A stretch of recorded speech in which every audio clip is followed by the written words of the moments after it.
saat sebenarnya ya, saat yang ditunggu-tunggu begitu.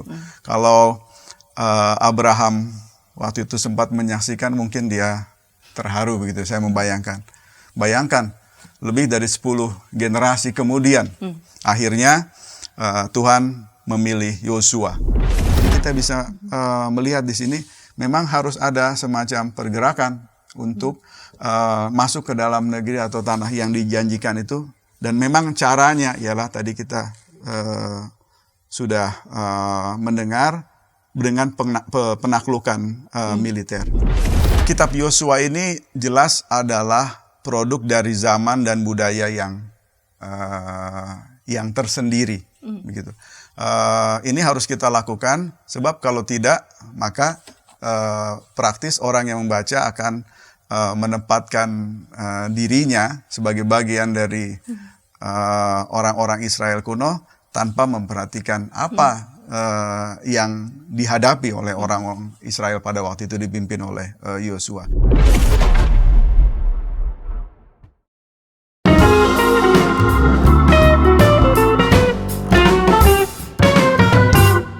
Sahabat DKB, jumpa kembali dalam program Ngulik Alkitab. Saya sebagai pemandu percakapan, Pendeta Santiani Manurung. Sahabat, program Ngulik Alkitab ini diselenggarakan sebagai sarana, sebagai media bagi kita membaca kitab suci, lalu kemudian menggali, menemukan pesan-pesan yang sangat berharga dalam setiap teks yang diulik, lalu kita akan melihat relevansinya untuk kehidupan kita sehari-hari. Pada episode kali ini kita mengulik Yosua pasal 1 ayat 1 sampai 18. Yosua pasal 1 ayat 1 sampai 18 diberi judul Identitas, Penggenapan Janji, dan Hak-hak Asasi Manusia.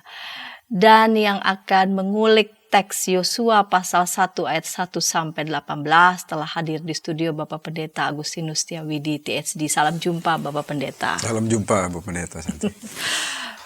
Akhirnya Bapak Pendeta Agustinus Setiawidi bisa dan ketemu waktu yang pas ya. Karena kesibukan beliau sebagai dosen Biblika Perjanjian Lama di Sekolah Tinggi Filsafat Teologi Jakarta, Jalan Proklamasi 27. Baiklah Bapak Pendeta, kita akan mengulik teks Yosua pasal 1 ayat 1 sampai 18. Kita mulai dengan doa. Mari silakan Bapak Pendeta dapat memimpin kita dalam doa. Baik. Mari kita berdoa. Ya Tuhan, Engkau telah berfirman kepada nenek moyang rohani kami, dan firman-Mu itu tertulis di dalam Alkitab. Kami yang percaya bahwa firman-Mu akan menjadi pelita bagi jalan kehidupan kami, ingin terus belajar bagaimana firman-Mu itu boleh kami baca, boleh kami pahami, dan boleh kami tafsir sesuai dengan tantangan, persoalan, bahkan kesempatan yang ada di dalam kehidupan kami. Karena itu kami berdoa kiranya Engkau menolong kami di dalam percakapan kami dalam acara Ngulik Alkitab ini, sehingga kami boleh dicerahkan dan kami mendapat banyak inspirasi Alkitabiah yang berguna, bermanfaat, agar kehidupan kami menjadi lebih baik seturut dengan kehendak-Mu. Di dalam Kristus kami berdoa. Amin. Amin. Yosua pasal 1 ayat 1 sampai 18 diberi judul perikop ini penugasan Yosua sebagai pengganti Musa. Sesudah kematian Musa, hamba Tuhan itu, berfirmanlah Tuhan kepada Yosua bin Nun, abdi Musa itu demikian. Hambaku Musa telah meninggal, sebab itu bersiaplah sekarang, seberangi sungai Yordan ini, engkau dan seluruh bangsa ini, menuju negeri yang akan kuberikan kepada mereka, kepada orang Israel. Setiap tempat yang diinjak telapak kakimu akan kuberikan kepadamu, seperti yang telah kujanjikan kepada Musa. Dari padang gurun dan gunung Libanon di sebelah sana sampai ke sungai Efrat, sungai besar itu, dari seluruh negeri orang Het sampai ke laut besar itu di sebelah matahari terbenam, semuanya itu akan menjadi wilayahmu. Tidak seorang pun akan dapat tahan menghadapi engkau seumur hidupmu. Sebagaimana aku menyertai Musa, demikianlah aku akan menyertai engkau. Aku tidak akan mengabaikan engkau dan tidak akan meninggalkan engkau. kuatkan dan teguhkanlah hatimu, sebab engkaulah yang akan memimpin bangsa ini untuk memiliki negeri yang kujanjikan dengan sumpah kepada nenek moyang mereka untuk diberikan kepada mereka. Hanya kuatkan dan teguhkanlah hatimu dengan sungguh-sungguh untuk bertindak dengan saksama sesuai dengan segenap hukum yang diperintahkan Musa, hambaku, kepadamu. Jangan menyimpang ke kanan atau ke kiri supaya engkau jaya dalam setiap langkahmu. Janganlah engkau lupa menuturkan kitab Taurat ini, tetapi renungkanlah itu siang dan malam, supaya engkau bertindak dengan saksama sesuai dengan segala yang tertulis di dalamnya. Sebab dengan demikian perjalananmu akan berhasil dan engkau akan jaya. Bukankah telah kuperintahkan kepadamu, kuatkan dan teguhkanlah hatimu, janganlah gentar dan kecut hatimu, sebab Tuhan Allahmu menyertai engkau kemanapun kau pergi. Lalu Yosua memberi perintah kepada pengatur-pengatur pasukan bangsa itu, katanya, jalanilah seluruh perkemahan dan perintahkanlah kepada bangsa itu demikian. Siapkanlah bekalmu, sebab dalam 3 hari kamu akan menyeberangi sungai Yordan ini untuk pergi dan menduduki negeri yang akan diberikan Tuhan Allahmu kepadamu untuk diduduki. Kepada orang Ruben, kepada orang Gad, dan kepada suku Manasye yang setengah itu Yosua berkata demikian. Ingatlah perkataan yang disampaikan Musa, hamba Tuhan itu, kepadamu. Tuhan Allahmu mengaruniakan ketentraman kepadamu dan memberikan kepadamu negeri ini. Perempuan-perempuan dan anak-anak di antara kamu dan ternakmu boleh tinggal di negeri yang diberikan Musa kepadamu di seberang sini, sungai Yordan. Namun kamu semua pejuang gagah perkasa haruslah menyeberang dengan bersenjata di depan saudara-saudaramu dan menolong mereka, sampai Tuhan mengaruniakan ketentraman kepada saudara-saudaramu sama seperti kepadamu, dan mereka juga menduduki negeri yang akan diberikan oleh Tuhan Allahmu kepada mereka. Kemudian kamu boleh kembali ke negerimu sendiri dan menduduki negeri yang diberikan Musa hamba Tuhan itu kepadamu di seberang sungai Yordan di sebelah matahari terbit. Lalu mereka menjawab Yosua, segala yang kau perintahkan kepada kami akan kami lakukan, dan kemanapun kau suruh, kami akan pergi. Sama seperti kami menaati Musa, demikianlah kami akan menaati engkau. Kiranya Tuhan Allahmu menyertai engkau, seperti ia menyertai Musa. Setiap orang yang menentang perintahmu dan tidak menaati perkataanmu, apapun yang kau perintahkan kepadanya, dia akan dihukum mati. Hanya kuatkan dan teguhkanlah hatimu. Baik, Bapak Pendeta, ini ada 18 ayat teks Yosua. Segmen pertama saya mengawali dengan pertanyaan beberapa pekan yang lalu. Teks yang diulik itu dari Kejadian 15 lalu Kejadian 21 tentang janji Allah pada Abraham. Jadi Allah meneguhkan kembali janjinya bahwa ia sungguh-sungguh akan menepati janjinya. Lalu kemudian di Kejadian 21 Ishak lahir. Allah sendiri yang menunaikan apa yang sudah dijanjikannya kepada keluarga itu. Nah, teks pada episode ini yang kita ulik adalah Yosua. Bisakah Pak Pendeta menjelaskan apa mengaitnya nih dengan Yosua, kehadiran Yosua dengan generasi sebelumnya dengan Abraham? Ya, jadi benar sekali bahwa teks atau kitab Yosua ini sebenarnya adalah kelanjutan dari apa yang sudah kita baca, secara khusus sebenarnya sejak Kejadian 12 ketika Allah berjanji kepada Abraham. Kalau kita baca perintahnya itu kan bisa kita baca di dalam Kejadian 15 ayat 5 ya. Pergilah dari negerimu dan sanak saudaramu dan dari rumah bapamu ke negeri yang akan kutunjukkan kepadamu. Aku akan membuat engkau menjadi bangsa yang besar, memberkati engkau. Lalu membuat namamu masyhur, dan engkau akan menjadi berkat. Aku akan memberkati orang-orang yang memberkati engkau dan mengutuk orang-orang yang mengutuk engkau, dan olehmu semua kaum di muka bumi akan mendapat berkat. Lalu coba lihat ke langit, hitunglah bintang-bintang jika engkau dapat menghitungnya. Demikianlah banyaknya nanti keturunanmu. Itu yang saya maksud dengan Kejadian 15 ayat 5. Jadi keturunan Abraham akan banyak dan akan menjadi bangsa yang besar. Jadi dapat dipastikan kalau Allah mengucapkan janji seperti itu kepada Abraham dan Sarah, maka kedua orang ini, pasangan suami istri ini, tidak akan melihat penggenapan janji tersebut. Karena sebuah bangsa yang besar itu pasti terdiri atas banyak orang. Tidak cukup hanya satu keluarga besar, 1-2 orang anak, cucu. Nah, jadi setiap generasi pada waktu itu keturunan Abraham, kita bisa membayangkan, mau tidak mau harus percaya bahwa kalau janji itu tidak digenapi pada generasi mereka, dalam kurun waktu generasi mereka, itu pasti akan digenapi pada kurun waktu selanjutnya, generasi selanjutnya. Kalau tidak, generasi selanjutnya. Begitu terus, sampai janji itu benar-benar digenapi. Jadi, dengan konteks janji Tuhan kepada Abraham itu, sekarang kita melihat di dalam kitab Yosua ini, tadi sudah kita baca pasal pertama ayat 1-18, penggenapan itu mulai kelihatan, mulai tampak. Yosua menggantikan Musa yang menjadi pemimpin, dipakai oleh Tuhan untuk mewujudkan janji ilahi itu yang pernah diucapkan kepada nenek moyangnya, Abraham. Jadi inilah saat sebenarnya ya, saat yang ditunggu-tunggu begitu. Kalau Abraham waktu itu sempat menyaksikan, mungkin dia terharu begitu, saya membayangkan. Bayangkan, lebih dari 10 generasi kemudian, akhirnya Tuhan memilih Yosua.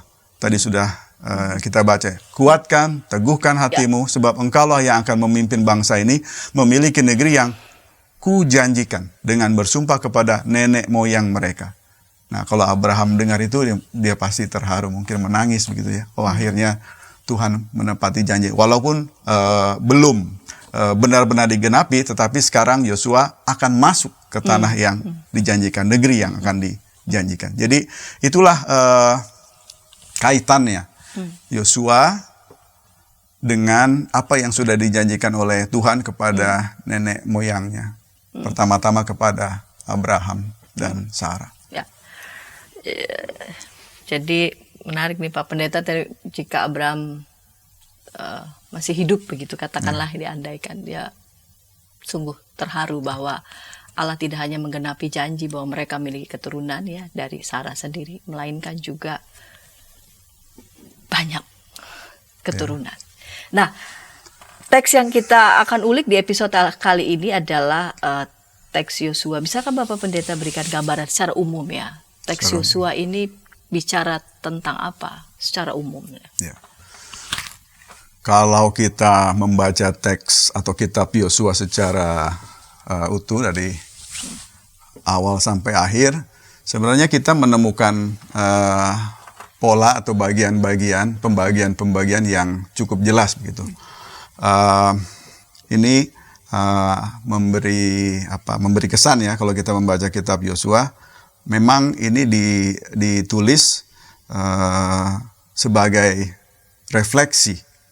Jadi dengan cukup tenang, mereka yang terlibat di dalam penulisan Yosua ini ingin merefleksikan apa yang terjadi, apa yang sudah terjadi. Nah, bagi banyak pembaca, Yosua itu kitab yang membuktikan, tadi sekali lagi kita sudah simak, yang membuktikan bahwa Tuhan Allah Israel itu telah menggenapi janjinya. Kitab Yosua, kalau kita baca, dari awal sampai akhir itu menggambarkan penyerbuan. Karena Yosua harus masuk ke negeri yang sudah dihuni oleh penduduk di sana. Ada penyerbuan, ada penaklukan, ada pembagian tanah Kanaan, ada pengorganisasian diatur oleh Yosua yang tampaknya ini pemimpin yang tegas sebagai penerus Musa. Jadi kalau kita baca, kita mendapat kesan yang kuat, Yosua ini orang yang tegas. Nah, meskipun kalau kita tertarik ya untuk meneliti ini dari mana saja sih bahan-bahannya kok bisa begitu orang yang menulis kitab Yosua ini akhirnya menyusun sedemikian rupa seperti yang kita baca sekarang. Para ahli percaya bahwa ada cukup banyak sumber yang dipakai oleh penulis Yosua untuk menulis kitabnya. Tapi kalau kita membaca dari awal sampai akhir itu cukup teratur, cukup terorganisasi. Jadi paling tidak kita bisa membagi ke dalam 2 bagian. Ini yang dilakukan oleh para ahli. Jadi pokok bahasannya itu secara garis besar dibagi menjadi 2 bagian. Yang pertama penaklukan militer. Jadi ya penyerangan begitu ya. Pasal 1 sampai 12 itu isinya adalah penaklukan militer oleh Yosua dan orang-orang Israel. Lalu yang kedua, setelah diserang, ditaklukkan, lalu ada kisah tentang pemukiman. Bagaimana orang-orang Israel itu menempati tanah yang sudah dikuasainya. Lalu ada juga kehidupan di tanah yang dijanjikan oleh Tuhan itu di pasal 13 sampai 24. Nah, alur ceritanya tadi sudah kita dengar, ada pidato dari Tuhan Allah Israel, Yosua juga begitu. Lalu yang menarik adalah kalau kita membaca kitab Yosua, itu ada semacam perpindahan atau arah ya, dari mana ke mana begitu. Nah, jadi misalnya saya mencatat di sini ada penyeberangan dari timur ke barat, ke arah Kanaan. Itu pasal 2 sampai 5, lalu diikuti oleh kampanye militer yang diarahkan ke pusat. Jadi dari timur ke barat, lalu ke pusat, itu ada di pasal 6 sampai 8, ke selatan, pasal 9 sampai 10, lalu ke utara, pasal 11. Lalu diakhiri dengan daftar ringkasan. Lalu pembagian tanah itu meliputi suku-suku di Yordan Timur, pasal 13, lalu suku-suku di pusat, pasal 14 sampai 17, selanjutnya suku-suku di pinggiran. Nah, jadi kelihatan sekali memang ini adalah kitab yang menceritakan bagaimana pada akhirnya janji Tuhan itu mulai digenapi di bawah pimpinan Yosua, dan yang dijanjikan itu kan tanah negeri. Jadi kita bisa melihat di sini memang harus ada semacam pergerakan untuk masuk ke dalam negeri atau tanah yang dijanjikan itu, dan memang caranya ialah tadi kita sudah mendengar dengan penaklukan militer. Nah, kitab Yosua mencapai tujuan akhir dalam 3 bagian penutup, dan 3 bagian ini sebenarnya dimaksudkan untuk meningkatkan kesetiaan Israel. Ya, kalau kita masih ingat di bagian terakhir itu, nah sekarang kita harus sepakat gitu. Kita harus buat perjanjian. Kamu mau setia atau tidak? Nah, ditutup dengan janji, begitu ya, janji orang Israel di tanah yang telah diberikan oleh Tuhan itu. Jadi bentuk janji itu peringatan ya, pasal 22, lalu ada 2 pidato Yosua berisi informasi tentang persiapan awal yang harus dilakukan oleh Yosua dan orang-orang Israel ketika mereka sudah settle di sana begitu. Nah, apa yang kita baca Yosua 1 ayat 1 sampai 18 itu informasi tentang persiapan awal ya, tahap awal. Jadi kalau kita baca tadi, kita membayangkan sebenarnya orang Israel sejak awal itu ketika mereka mau keluar dari Mesir, yang mereka lakukan sebenarnya hanya mendengar apa yang Tuhan perintahkan dan melakukannya. Waktu keluar dari Mesir, Israel praktis tidak berperang dengan tentara Mesir. Mereka hanya melakukan apa yang diperintahkan oleh Tuhan. Sama juga dengan ini. Makanya bolak-balik tadi kita dengar berapa kali, teguhkan, kuatkan hatimu. Mungkin kamu akan goyah mendengar perintah saya, tapi kuatkan, teguhkan hatimu, lakukan apa yang aku perintahkan, persis seperti Musa yang taat melakukan apa yang aku perintahkan kepadamu. Nah, ya itu yang kira-kira bisa saya gambarkan sebagai isi dari kitab Yosua secara umum. Bagian pertama tadi kita sudah baca sebagai persiapan. Pasal pertama sebagai persiapan mereka akan memasuki tanah yang sebetulnya sudah ditempati oleh penduduk yang sudah lebih dulu ada di sana. Dan bagi banyak pembaca melihat teks ini, janji Tuhan itu mulai digenapi dalam kepemimpinan Musa. Namun yang menarik perhatian saya adalah bagaimana nih kita sendiri kesan kita membaca sebagai pembaca modern ketika membaca teks ini. Kita akan ulas segmen kedua, namun sebelumnya kita dengarkan pesan-pesan berikut ini.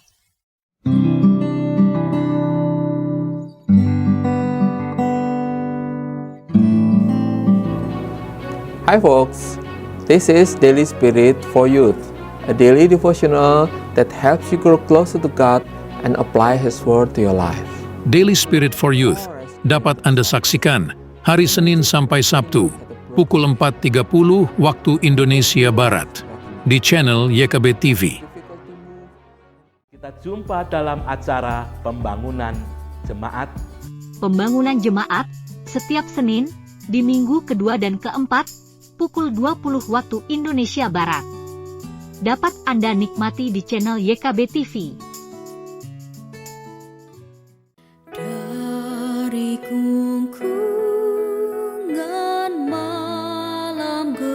Nyanyikanlah nyanyian baru setiap hari Rabu pukul 12 waktu Indonesia Barat. Dapat Anda nikmati di channel Lagu Rohani YKB TV.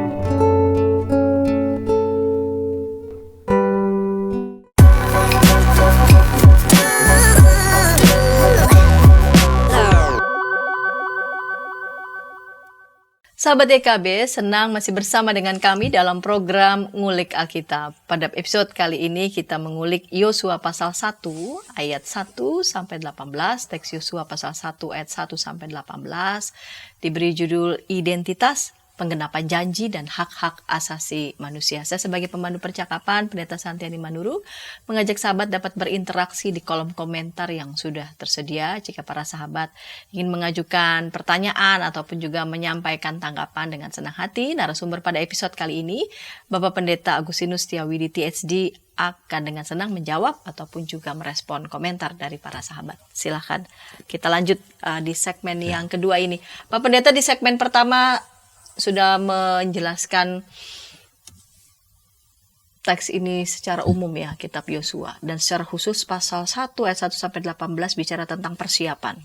Persiapan mereka harus melakukan apa yang Tuhan perintahkan, namun juga sekaligus akan ada yang harus mereka lakukan ya. Berbeda dengan ketika mereka keluar dari Mesir ya, mereka ya keluar, hampir mereka tidak akan berhadapan begitu ya vis-a-vis secara militer. Kalau ini kita akan melihat unsur keterlibatan militer di sana. Nah, bagaimana sebagian pembaca modern ketika membaca teks ini? Kalau sebagian pembaca melihat ini janji Tuhan mulai digenapi gitu. Tapi sebagian pembaca modern ketika membaca teks ini, Pak Pendeta, ada kesan apa? Ya, tergantung siapa yang membaca tentu ya. Tapi kalau kritik itu sudah banyak disampaikan oleh mereka yang merasa terganggu begitu ya. Membaca kisah penaklukan, kalau kita baca selanjutnya, itu sangat mengerikan lah begitu ya, penumpasan penduduk asli sebenarnya yang sudah terlebih dahulu tinggal di sana. Ada tindakan genosida yang sengaja dilakukan terhadap mereka karena kita tadi sudah tahu latar belakangnya, konteksnya penggenapan janji Tuhan. Memang ini tidak mudah membaca kitab Yosua dalam konteks modern.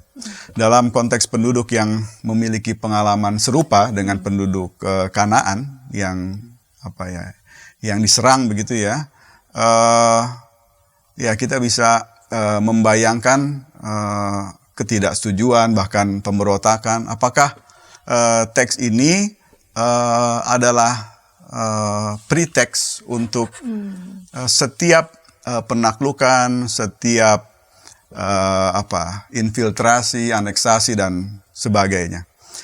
Nah, tapi sekarang kita akan melihat dulu ya,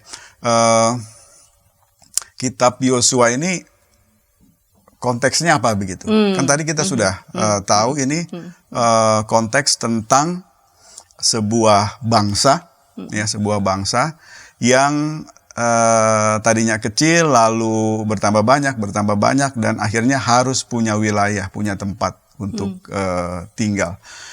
Nah, kitab Yosua ini jelas adalah produk dari zaman dan budaya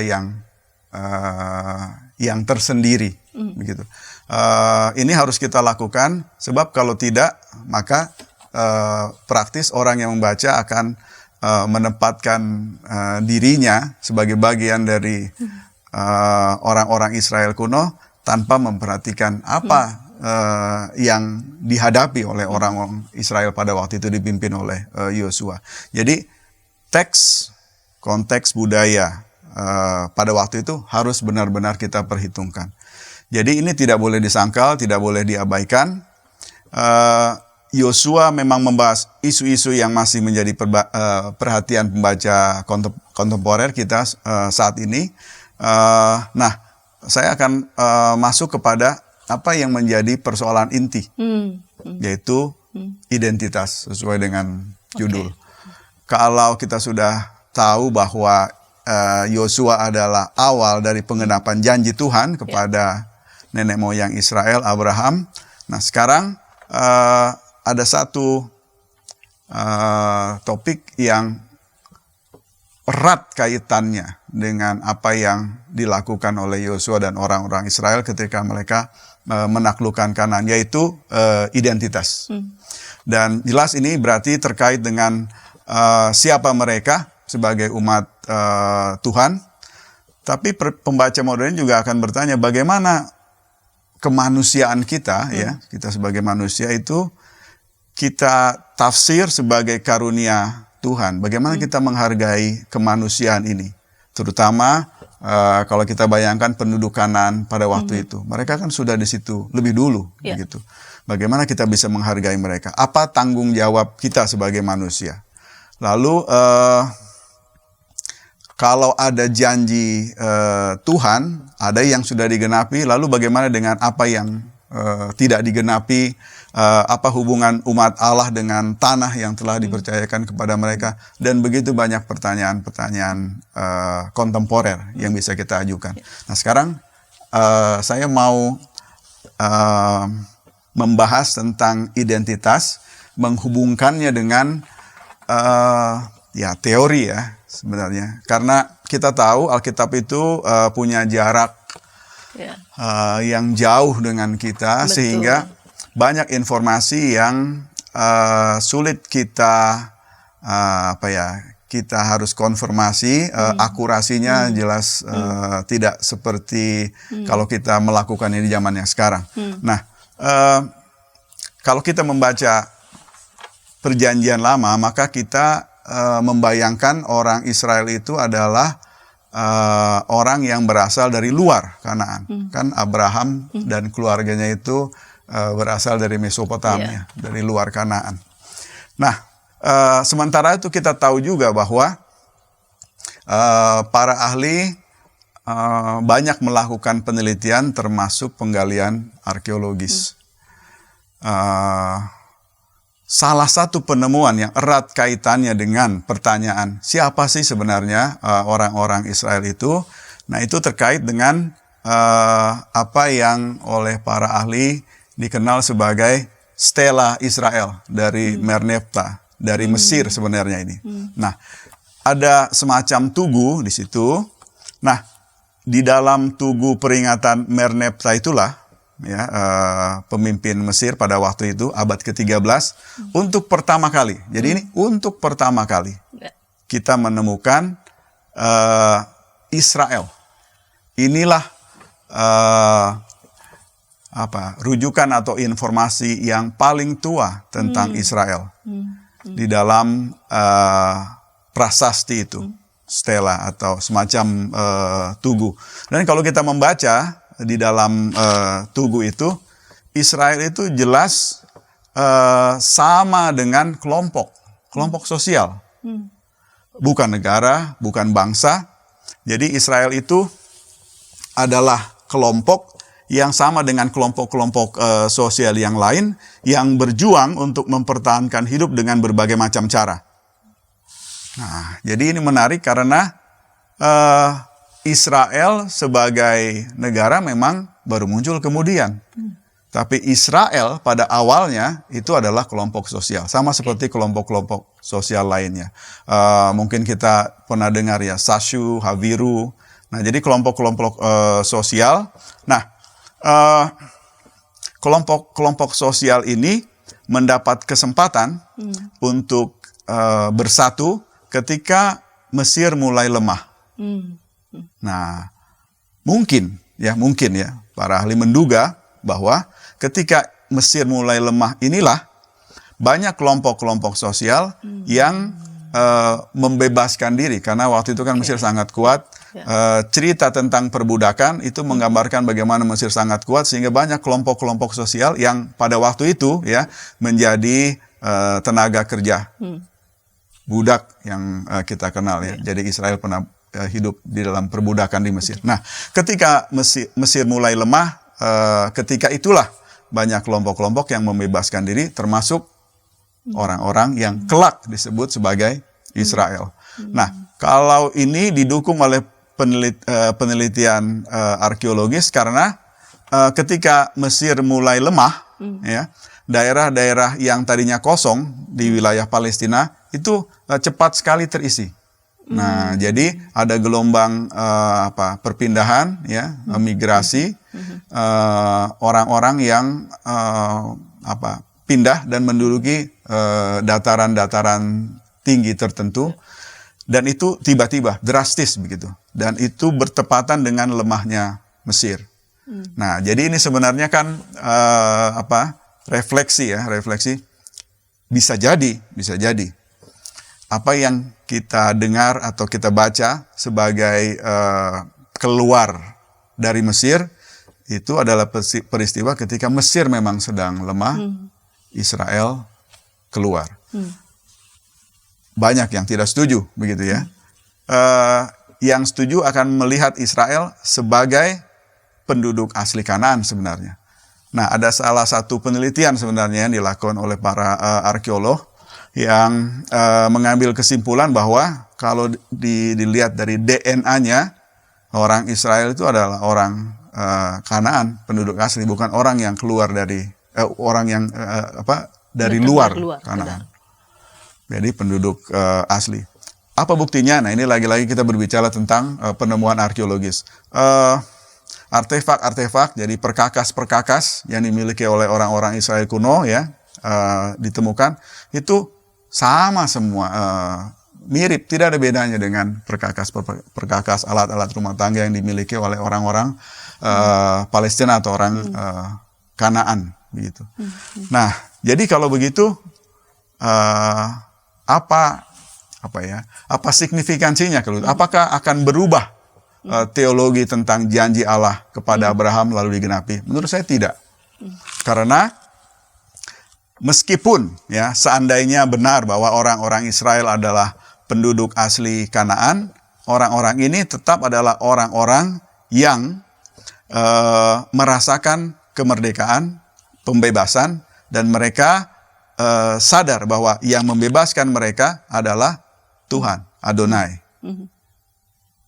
Bukan mereka. Nah, jadi mereka berefleksi tentang siapa mereka, dari mana mereka berasal, dan apa yang harus mereka lakukan. Nah, itulah yang kita baca di dalam Perjanjian Lama. Sehingga, sekali lagi, meskipun kita bisa menerima hasil dari penelitian arkeologis ini, kita tetap bisa berada di dalam skema janji Tuhan digenapi, dan sekarang, nah ini pertanyaannya, janji Tuhan sedang digenapi melalui penaklukan, melalui kegiatan militer. Nah, jadi sekali lagi saya ingin menegaskan, memang sampai sekarang yang populer adalah apa yang kita baca di dalam Alkitab, bahwa orang Israel itu berasal dari luar, dari Mesopotamia. nenek moyangnya Abraham. Tapi penggalian atau penelitian arkeologis membuktikan hal yang berbeda. Nah, meskipun sekali lagi secara teologis menurut saya kisah atau narasi janji Tuhan dan penggenapannya menurut saya tetap bisa dipegang gitu. Karena mereka sadar betul bahwa ketika mereka keluar dari Mesir itu bukan karena kekuatan mereka, melainkan karena campur tangan Allah. Betul. Bukan karena sekedar bahwa Mesir pada saat itu memang sedang melemah, tapi sungguh-sungguh tangan Allah yang memberkati mereka. Betul. Dan berangkat dari keyakinan itu mereka merefleksikan. Ya, persis. Ya. Siapa mereka? Siapa mereka? Bahwa mereka adalah bagian dari ciptaan Tuhan. Karena Kejadian 1 ayat 1 dimulai, pada mulanya Tuhan menciptakan langit. Kami adalah bagian. Kami adalah umat yang tertindas. Kami umat yang dibebaskan. Dan kami sekarang ingin mencari tempat begitu. Jadi ini ada hubungannya dengan identitas. Ya, siapa kami? Gitu. Bahwa mereka di hadapan juga kelompok-kelompok yang lain. Yang lain, ya. Kelompok Betul. lain. Mereka perlu untuk merumuskan siapa mereka, identitas mereka. Betul. Nah, Pak Pendeta tadi sudah mengatakan bahwa tetap ada pokok-pokok teologis ya. Dari perjalanan iman mereka karena keyakinan mereka sendiri begitu, karena keberadaan mereka sendiri adalah campur tangan Allah sendiri gitu. Nah, kita akan elaborasi tema-tema teologis dan tentu saja relevansinya buat kehidupan kita sehari-hari di segmen ketiga, namun sebelumnya kita dengarkan pesan-pesan berikut ini.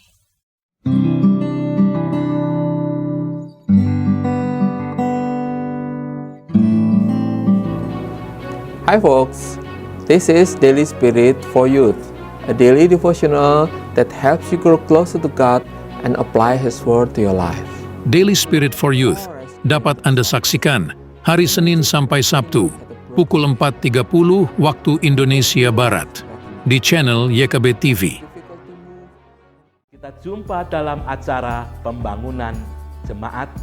Pembangunan jemaat setiap Senin di minggu kedua dan keempat pukul 20 waktu Indonesia Barat. Dapat Anda nikmati di channel YKB TV.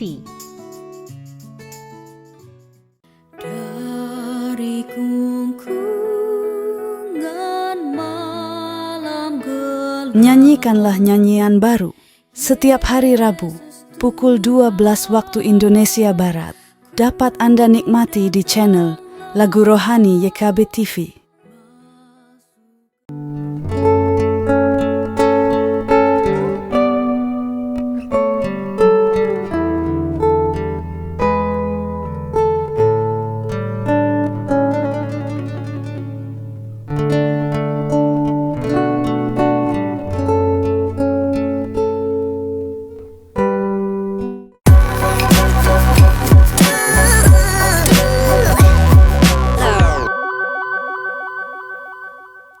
Sahabat YKB, senang masih bersama dengan kami dalam program Ngulik Alkitab. Pada episode kali ini kita mengulik teks Yosua pasal 1 ayat 1 sampai 18 dengan judul Identitas, Penggenapan Janji dan Hak-hak Asasi Manusia dengan narasumber Bapak Pendeta Agustinus Setiawidi THD sebagai dosen Biblika Perjanjian Lama di Sekolah Tinggi Filsafat Teologi Jakarta.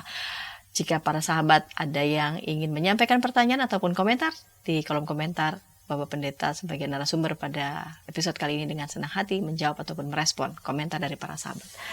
Bapak Pendeta, kita lanjut saja ya. Di segmen ketiga, segmen penutup ini, pesan-pesan ataupun pokok-pokok teologis dari teks yang kita ulik pada episode kali ini. Ya, baik.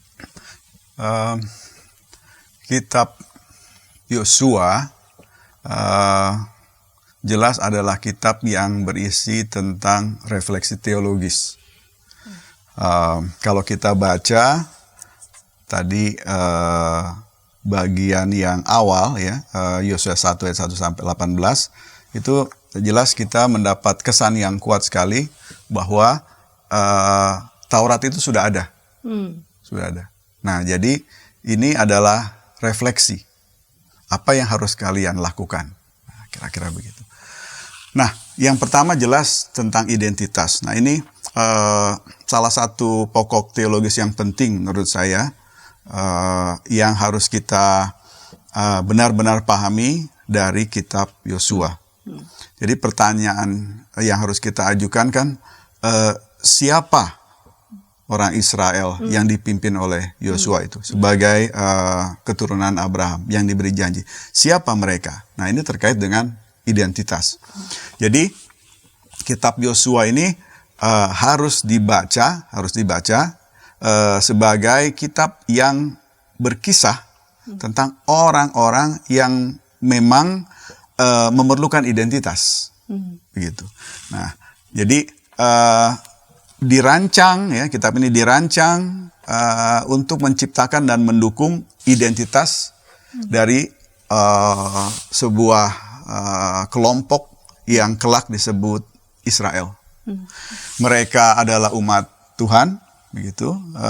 Mereka adalah penguasa tanah Kanaan karena janji, begitu. Mereka adalah umat yang dibentuk dan diciptakan oleh tuntutan hukum yang diberikan oleh Musa.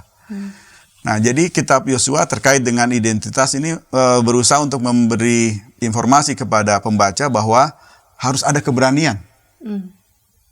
Tapi sekali lagi ini terkait identitas, ya. Kalau mau punya identitas, ya harus berani untuk menghadapi tantangan apapun yang muncul. Karena sekali lagi identitas mereka sebagai umat pilihan Tuhan. Nah, kitab ini juga berusaha untuk mengkomunikasikan harapan akan pengenapan janji-janji Tuhan di masa yang akan datang. Ada strategi, ada retorika, dan sebagainya. Tapi jangan lupa juga ditekankan ketaatan, karena ada ketidaktaatan. Lalu ada berbagai macam persoalan yang harus diselesaikan secara hukum, dan sebagainya, dan sebagainya. Singkat kata, kitab ini memang dibuat untuk meyakinkan orang Israel siapa mereka. Nah, jadi mereka yang memiliki masalah identitas mungkin bisa belajar, tapi ini terkait dengan identitas, ya, siapa mereka. Bagi orang Israel, identitasnya itu memang terkait dengan keyakinan mereka bahwa Tuhan telah berjanji. Tuhan telah berjanji kepada nenek moyang, dan sekaranglah pengenapannya. Nah, identitas orang Israel mulai tampak, mulai kelihatan, ya, mulai agak jelas ketika Yosua pada akhirnya memimpin orang Israel menduduki tanah Kanaan. Pertanyaan berikutnya nanti akan kita jawab di akhir segmen ini. Tapi identitas, sekali lagi, ya, itu harus dipahami sebagai keprihatinan dari orang-orang yang memang memerlukannya. Lalu yang berikut, tanah, tentu, ya. Kalau kita mau memiliki identitas sebagai bangsa, apa yang kita butuhkan, atau apa yang paling penting yang kita butuhkan selain tanah? Bagaimana mungkin kita bisa menjadi bangsa yang punya identitas tanpa wilayah, tanpa tanah. Betul, tanpa wilayah, tanpa teritori. Jadi tanah itu penting karena di atas tanah yang dijanjikan itulah orang Israel akan hidup sebagai bangsa yang memiliki identitas. Nah, tapi ini menarik juga soal tanah, karena kalau orang Israel membaca, ya, misalnya kitab Yosua ini dalam periode-periode tertentu, misalnya sekarang, ya, sekarang orang Yahudi mungkin membayangkan, wah, tanah tersebut memang melambangkan janji yang digenapi, tetapi bisa juga kok tanah itu sekarang tidak seperti dulu lagi. Jadi begitulah, ya, tanah jadi pusat identitas, tapi kadang-kadang disesali juga kok sekarang jadi seperti ini, begitu tanah yang dijanjikan Tuhan.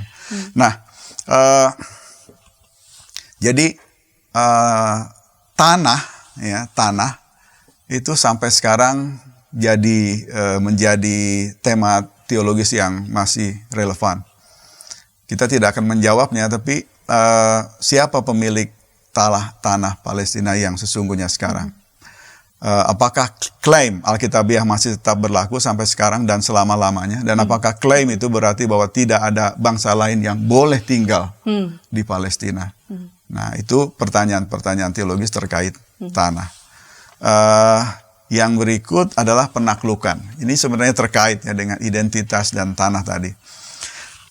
Sebenarnya penaklukan di dalam Perjanjian Lama atau kitab suci Ibrani itu bukanlah satu-satunya konsep yang ingin meyakinkan pembaca bahwa orang Israel itu berhak atas tanah.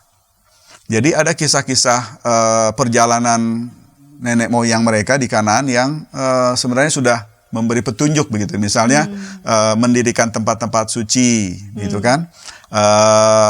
Lalu ada batas-batas teritori seolah-olah memang sudah ditentukan tanpa penaklukan pun sudah dipatok-patok kira-kira seperti itu. Nah, tapi untuk benar-benar mewujudkan atau menggenapi janji itu memang tadi ya kampanye militer yang sudah dipersiapkan di dalam Yosua 1 itu sudah kelihatan.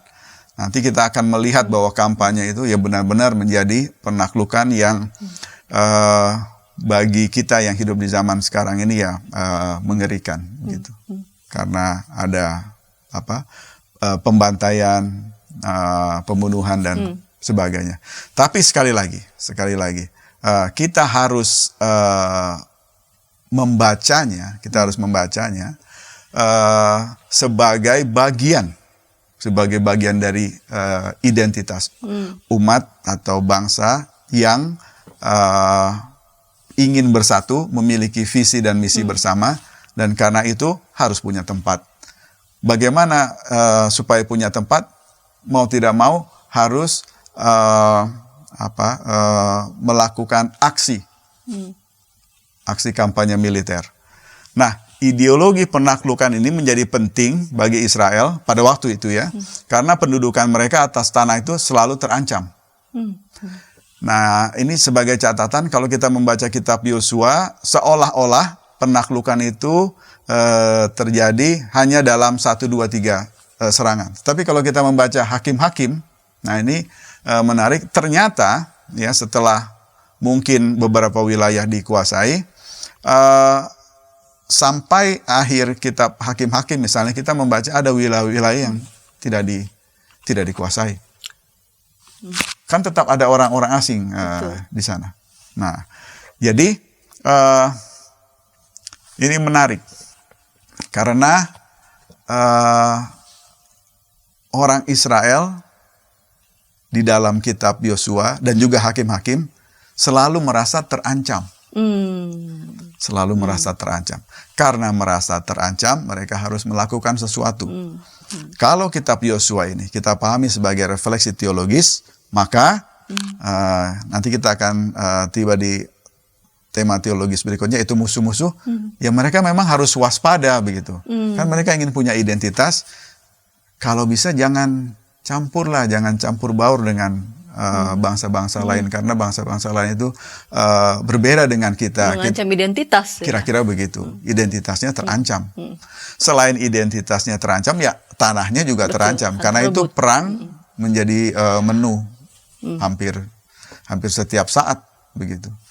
Nah, jadi kita harus tempatkan itu di konteks yang seperti itu. Nah, berikutnya apakah kita punya musuh begitu ya? Apakah kita harus punya musuh seperti orang Israel yang tampaknya punya konsep tentang musuh? Bahkan di dalam Mazmur misalnya ya, gitu jelas sekali pemazmur punya musuh. Ya. Siapa musuh mereka begitu disebut di situ. Nah, kalau secara umum konsep musuh itu bisa terungkap dalam bentuk bangsa-bangsa dan raja-raja. Jadi di dalam Yosua sendiri itu terlihat bahwa raja itu, bangsa itu adalah musuh kita. Musuh ya itu punya fungsi sebenarnya ya, sebagai fungsi teologis atau ideologis, karena itu mengancam begitu. Nah,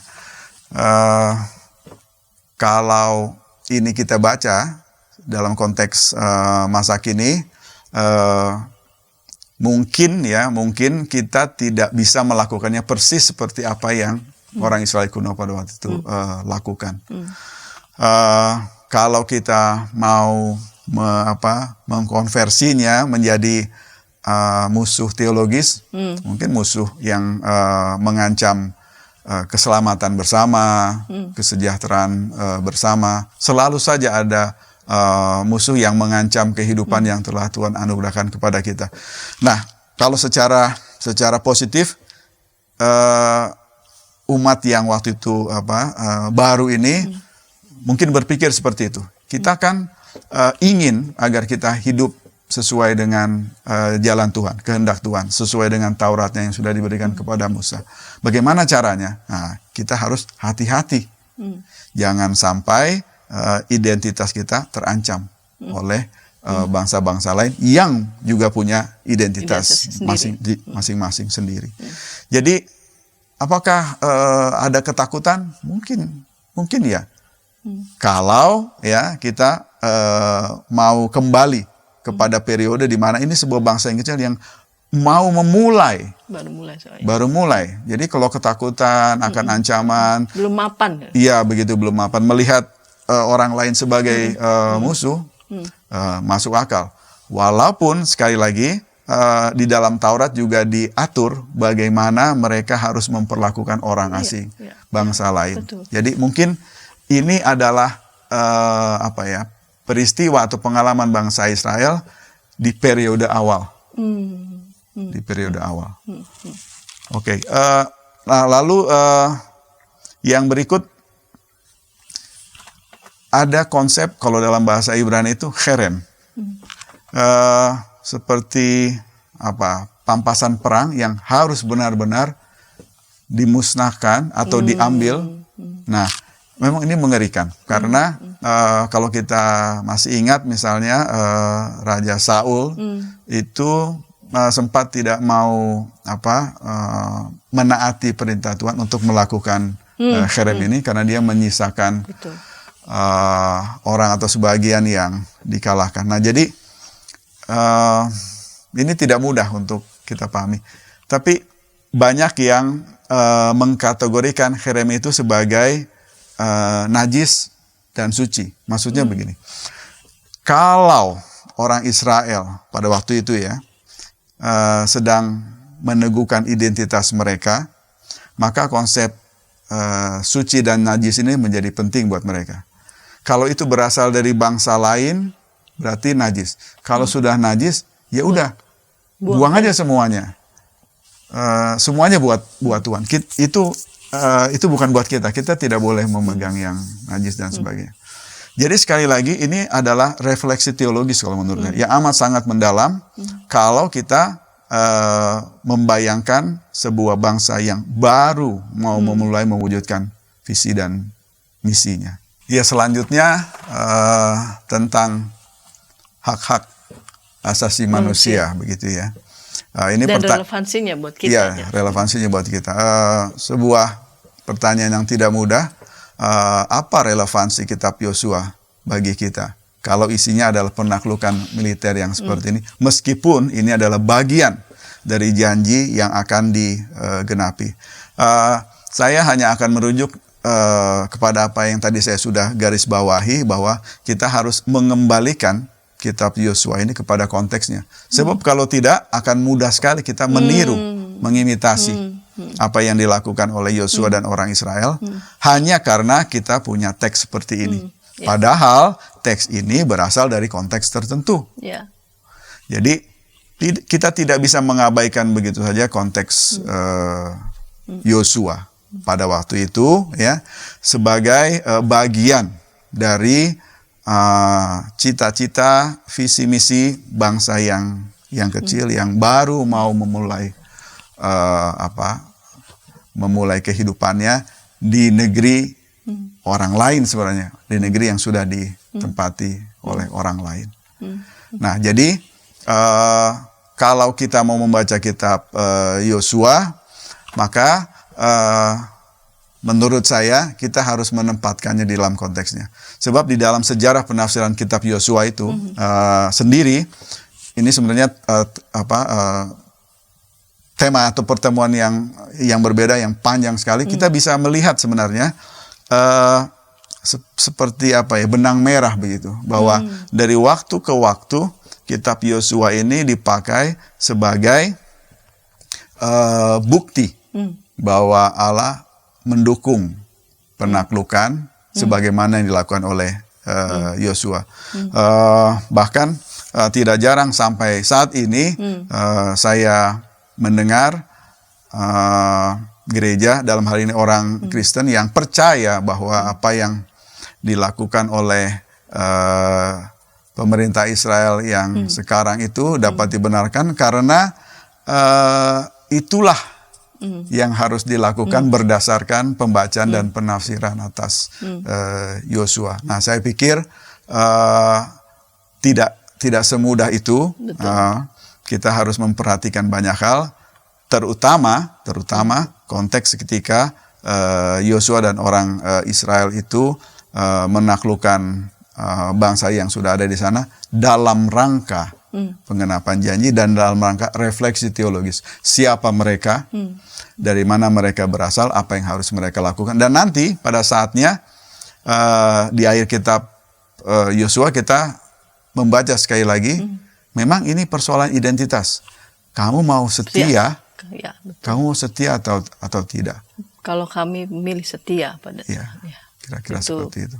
Pertanyaan Yosua pada mereka, dan kemudian Yosua menjawab pilihannya sendiri. Dan Bapak Pendeta juga sudah menjelaskan bahwa di fase-fase kemudian juga kan kita melihat ya dalam catatan Alkitab bahwa orang Israel juga untuk memperlakukan bangsa-bangsa lain, bahkan bangsa-bangsa asing dengan baik, dengan terhormat begitu. Bahkan tanah, hewan, gitu ya. Tidak boleh dieksploitasi, ya. Jadi bacalah teks Yosua ini sesuai dengan konteksnya, ya. Dan tidak bisa kita ambil sedemikian rupa untuk konteks kehidupan di zaman ini bahkan ya, yang kita sendiri tahu bahwa penghormatan, penghargaan terhadap martabat manusia sama setara di hadapan Allah. Bukankah kitab Kejadian mengatakan itu? Bahwa manusia diciptakan oleh Tuhan sebagai gambar dan rupanya, begitu. Sehingga kita harus menghormati citra Tuhan yang ada dalam setiap manusia. Baik Bapak Pendeta, terima kasih untuk kesediaan pada episode kali ini mengulik teks Yosua pasal 1 ayat 1 sampai 18 dengan judul Identitas, Pengenapan Janji dan Hak-hak Asasi Manusia. Dan ketika tayangan ini dapat memberkati sahabat dimanapun sahabat berada, sahabat dapat membagikannya kepada sebanyak mungkin orang dan dapat menekan tombol like maupun subscribe sehingga boleh mendapatkan update dari tayangan YKB TV. Kita menutup episode kali ini dalam doa. Mari silakan Bapak Pendeta dapat menutupnya dalam doa. Terima kasih, mari kita berdoa. Kami mengucap syukur ya Tuhan karena Engkau memberikan kesempatan kepada kami untuk merenungkan kembali melalui diskusi, percakapan tentang makna dari kitab Yosua sebagai bagian dari penggenapan janji-Mu kepada nenek moyang Israel. Kami sungguh menyadari bahwa banyak yang harus kami lakukan untuk memahami firman-Mu. Karena itu biarlah apa yang telah kami percakapkan dapat menjadi inspirasi yang bermanfaat, bukan untuk kepentingan salah satu kelompok yang mungkin terlibat dalam usaha untuk menafsir kitab Yosua, tetapi untuk seluruh umat manusia. Kami mempertaruhkan kemanusiaan yang telah Engkau anugerahkan kepada kami. Tidak mudah bagi kami dan mungkin kami sering mengalami kegagalan untuk memahami identitas, untuk memahami kemanusiaan di tengah-tengah kehidupan kami bersama. Karena itu kami memohon kiranya Engkau tetap memberikan kami hikmat. Engkau memberikan kami kesabaran untuk tidak cepat-cepat mengambil keputusan dan kesimpulan. Tolonglah kami agar kami mempertaruhkan kehidupan yang telah Engkau anugerahkan kepada kami. Di dalam Kristus kami mengucap syukur. Amin. Amin.